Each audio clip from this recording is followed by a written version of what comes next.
Kamu duduk nih. Ini siapa nama kamu duduk? Suasana di Desa Mainan Sembawa, Banyuasin mendadak riuh. Puluhan orang yang berada di arena judi sabung ayam berlarian begitu polisi datang menggerebek lokasi. Menyusul laporan warga soal aktivitas ilegal yang disebut sudah beroperasi sejak Juli 2025. Dalam penggerebekan itu, polisi menangkap 10 orang yang merupakan pemain mayoritas berprofesi sebagai pekerja dan petani. Setelah menjalani pemeriksaan, mereka ditetapkan sebagai tersangka. Polisi juga masih memburu pemilik arena sabung ayam tersebut.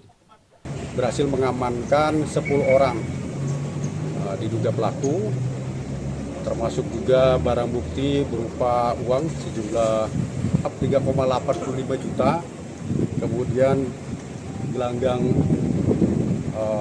perjudian beserta set dan perlengkapannya, termasuk sepeda motor dan lain-lain. Para pelaku sebanyak 10 orang ini berdasarkan hasil keterangannya memang berlatar belakang dari berbagai profesi ya. Sejumlah barang bukti turut disita, di antaranya uang tunai 3,8 juta rupiah, 11 motor, 4 ekor ayam, serta perlengkapan gelanggang sabung ayam. Kini para tersangka ditahan di Polres Banyuasin dan terancam hukuman hingga 4 tahun penjara. Rizky Oktora, Mokles Differential, Kompas TV, Palembang, Sumatera Selatan.